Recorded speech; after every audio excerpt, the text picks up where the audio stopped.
Nous sommes ravis de constater que de plus en plus de personnes s'abonnent à notre chaîne, et nous tenons à vous exprimer notre sincère gratitude. Votre soutien est précieux et nous inspire à continuer à fournir un contenu de qualité qui répond à vos attentes. Votre engagement et votre fidélité sont les moteurs qui nous poussent à nous améliorer constamment. Merci à vous tous pour votre soutien continu, et nous sommes impatients de vous proposer encore plus de contenu passionnant à l'avenir. On commence. Bonjour l'Afrique, bonjour les amis, bonjour le Togo. Du côté de l'Allemagne, on jubile pour le simple fait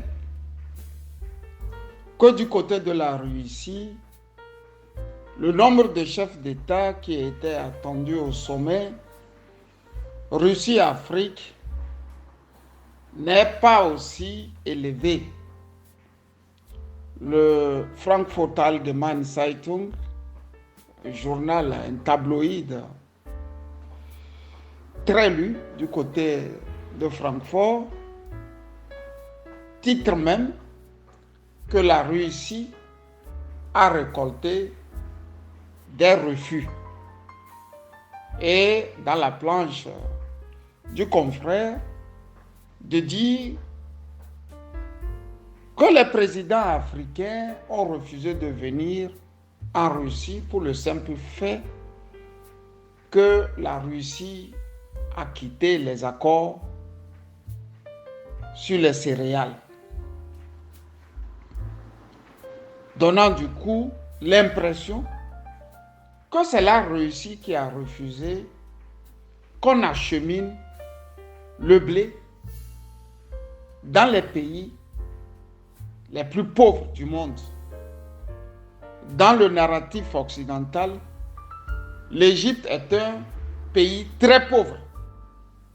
Et c'est le nom qui revient le plus quand il s'agit de parler de l'accord entre l'Ukraine et la Russie sur le céréal, je veux dire sur le blé. Les amis, les masques sont en train de tomber. Et la dernière fois, j'étais scotché à mon ordinateur quand j'écoutais Bertrand Tatinda lancer un message fort à Vladimir Poutine en lui disant « Cher président, il est temps de dire aux Africains les réalités et les vérités. » D'autant plus que quand on a affaire aux pays africains, il faut être direct dans tout ce qu'on fait. L'Africain n'est pas quelqu'un en qui on peut faire confiance. Quand il vient vers vous, il vient parce que vous avez quelque chose à lui donner. Il ne viendra jamais vous soutenir. Il ne viendra jamais quand il sait qu'il n'a rien à prendre en retour. Sinon, comment comprendre qu'un pays comme la Russie ait facilité à la libération de nombre de pays africains du joug colonial pour qu'après,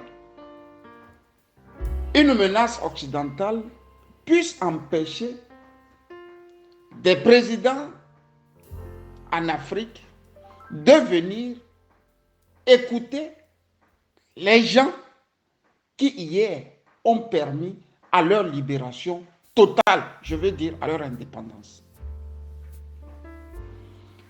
Togolais d'origine, j'ai voulu parler seulement de mon pays.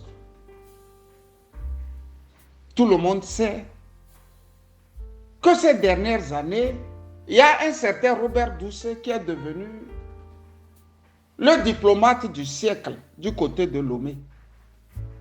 C'est lui qui court après tous les chefs d'État, tous les pays. Et c'est grâce à lui qu'officiellement le Togo a pu signer qu'Israël pouvait mater les Palestiniens comme ils veulent, faisant du Togo le seul pays avec les États-Unis a abondé dans le même sens que l'État d'Israël. Les petits Palestiniens ne nous pardonneront jamais, je dis jamais, cette cancrerie où on voit un pays appelé Togo dire à la face du monde qu'il soutenait les dérives de l'État d'Israël en Palestine. Je veux parler encore de Robert Doucet, qui était par Montzeveau lors des élections, ou mieux, peu avant les élections de 2020. Tout sourire avec le ministre des Affaires étrangères russe, soit dit en passant,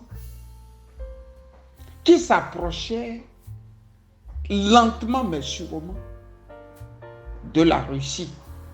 En effet, il n'en est rien. J'ai toujours eu à le dire. Quand vous avez un pouvoir cinquantenaire comme celui du Togo, vous avez aussi affaire à des opportunistes impénitents. Et j'ai été le premier à dire que tout cela, vous voyez sur la chaîne New World TV, qui vous bassine à longueur de journée sur le panafricanisme, n'était qu'un ramassis d'opportunistes et des gens qui soutiennent à fond la dictature togolaise. Nous y sommes. Faure Gnassingbé n'ira pas en Russie, les amis, pour la simple raison que le patron d'Africom, basé au Niger, était à la présidence de Lomé. Comme par hasard, ce n'est pas le Financial Times que nous apprenons qu'il y avait une menace américaine sur tous les chefs d'État africains qui voulaient se rendre à Saint-Pétersbourg pour le sommet Russie-Afrique. Je veux vous dire ici que j'apprends en lisant le Frankfurter Allgemeine Zeitung qu'à la dernière minute, le président Tshisekedi du Congo-Kinshasa avait lui aussi dit non, il ne se retrouvera pas au sommet. Tout était plié. Les journalistes étaient dans l'avion. Tout ce qu'on avait en termes de diplomates qui devraient partir avec lui était déjà dans l'avion. À la dernière minute, le président décline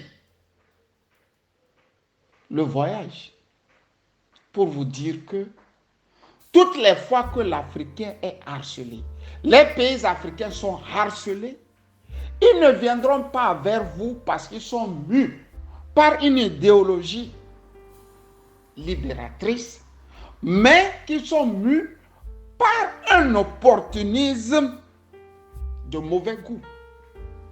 Poutine l'apprend à ses dépens. Ici aussi un exemple. Nous avons entendu le président sud-africain, Cyril Ramaphosa, dire qu'à cause de la CPI, il avait toutes les difficultés pour recevoir Vladimir Poutine à Pretoria pour le sommet des BRICS. L'ingénieux, le stratège Poutine lui a simplement répondu: je ne viendrai pas pour ne pas te créer des problèmes. Il n'y a même pas encore 30 ans, c'est l'Afrique du Sud qui était vent debout, luttant par vents et marées, ou contre vents et marées, pour la fin de l'apartheid. C'est grâce à l'Afrique du Sud que l'Angola, le Zimbabwe, beaucoup de pays frontaliers avaient pu encercler le régime de l'apartheid, donnant du coup la fin de l'apartheid. C'est de ça il s'agit. Voilà l'Afrique. Voilà les pays africains. Voilà le pays appelé Togo. Voilà les gens qui disaient aux Russes qu'ils étaient derrière eux. J'ai eu à dire dans l'une de mes sorties, si vous écoutez le pouvoir de Lomé, si vous pensez que les laudateurs impénitents, appelez analystes ou journalistes, prenez tout ce que vous voulez de New World TV, sont des panafricanistes, alors vous vous êtes trompés, chers Togolais. C'est un ramassis d'opportunistes qui sont en train de baliser les voies pour que leur champion, leur messie, je veux dire, reste éternellement au pouvoir. Il faut s'en méfier. Il faut s'en méfier. Toutes les fois, quand la dictature se rapproche d'un pays, elle ne le fait pas pour le bonheur du Togo et des Togolais, mais elle le fait pour soigner la dictature, pour qu'elle ne connaisse pas. Les Allemands disent die Risse, c'est-à-dire les fentes. Die Risse. La dictature togolaise a peur des fentes en son propre sein. C'est pour ça qu'elle s'approchait de la Russie, donnant l'impression qu'ils embrassaient les Russes. Et à Robert Doucet, nous voulons lui dire que son panafricanisme frélaté ne passera pas au Togo tant que nous sommes encore vivants. Son panafricanisme frélaté, soutenu à coups de millions, ne passera pas pour la simple raison qu'ils sont désormais nus, dénudés. Je vais dire au peuple russe que les délégations qui sont arrivées et les 17 présidents qui étaient apparemment les plus ou moins amis de la Russie et qu'il faille absolument encore tamiser. Parce que avec le pays africain, il faut toujours dormir avec un œil ouvert, de peur d'avoir le poignard dans le dos. Voilà ce que j'ai eu ce matin comme réflexion sur la trahison qui ne dit pas son nom et qui nous vient de l'Afrique entière. Heureusement que le président égyptien y était. Heureusement que le Mali avait sa forte délégation et ses députés. Heureusement que l'Algérie y est. Heureusement que des pays sérieux y étaient. Quant au pouvoir de Lomé, il n'en a qu'une. Il n'en a qu'une de la force que le peuple russe peut donner au pays. Mais ils sont là pour leur propre bien personnel, pour la dictature. Je veux dire, ils s'approcheront des Russes pour que la dictature togolaise ne connaisse pas des fentes. D'Iris, comme le disent les Allemands. Bonne journée de jeudi à toutes et à tous. Si vous êtes nouveau sur la chaîne, n'hésitez pas à partager cette vidéo avec vos amis, et à vous abonner avec les notifications activées pour être informé de nos nouvelles publications. Pensez également à liker et pourquoi ne pas laisser un commentaire, partager pour nous aider à rester motivés pour vous apporter plus de contenu fantastique comme celui-ci.